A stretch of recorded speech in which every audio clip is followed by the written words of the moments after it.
Saturday night was such an unforgettable night. And no, not for the reasons that most people enjoy Saturday night. You know what? Why don't I just tell you about it? My uncle once asked me if I thought that people these days were generally more merciful than they used to be in the past. So I said, yeah, I guess so. He said, let me tell you what the Prophet of Mercy was like 1400 years ago.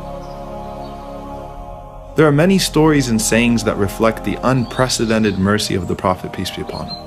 And it wasn't even limited to the human race. A woman will enter hellfire, he said, because she imprisoned a cat without feeding it or even allowing it to fetch its own food, which eventually resulted in its death. Whereas another woman will go to paradise because she used her shoe to fetch water from a well for a thirsty dog.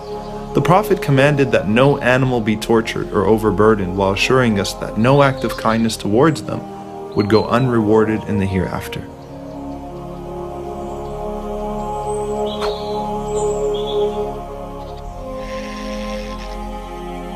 If even animals are to be shown this mercy, then what about humanity? So I asked him, what are you doing Saturday night?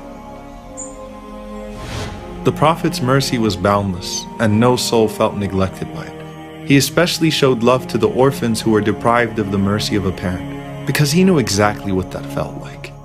Even on the day of Eid, when he saw a lonely orphan, he didn't hesitate to say, how would you like that Muhammad be your father, Aisha your mother, and Fatima your sister? As for us, I and the guardian of the orphan are like these two fingers in paradise.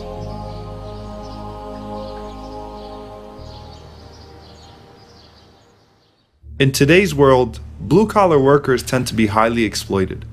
They're paid very little, yet reprimanded harshly. No regard is shown for their age or dignity. Whereas if you read about the Prophet, peace be upon him, you find that even those that were sent to him to serve him as children were in awe of his mercy. Anas ibn Malik, who was sent by his mother, said, I served the Prophet, peace be upon him, for 7 years, and I don't remember him ever reprimanding me or saying, why did you do this? Or why didn't you do this? And I've never seen a man with a higher standard of character.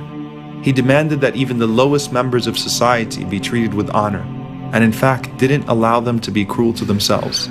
As Zahir says, when I belittled myself by saying even if I was a slave, no one would want me, the Prophet smiled at me and said, but you are priceless in the sight of God. So I asked him, what are you doing Saturday night? From the mercy that Anas said he witnessed from the Prophet was his mercy to a poor man who came and pulled the Prophet's garment so violently that he was suffocating him and left marks on his neck demanding, give me from what Allah gave you. So the Prophet smiled and gave him the garment and more. So if this is how he was with a man with bad manners, then what about the one who sits quietly waiting for help or asks politely? So I asked him, what are you doing Saturday night? So about Saturday night. You know, Saturday night's a pretty cool night for young people. Some go out to the movies, some go out to eat, some just hang out with friends, some do some not so halal things. But for me, I decided that this Saturday night would be different.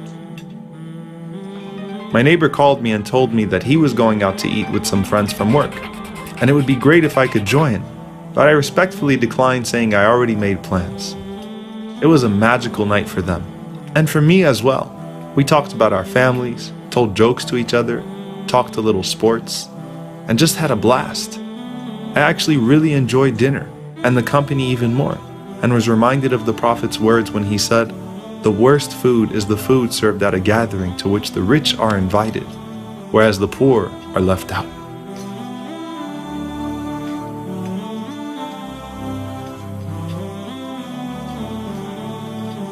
Typically, we're nice to people who can benefit us in some way.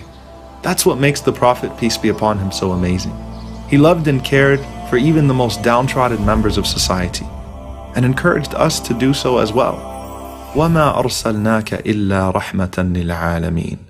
No human, Muslim, non-Muslim, no creature that ever encountered you was deprived of your mercy. It didn't matter if they were weak or poor or looked down upon by others.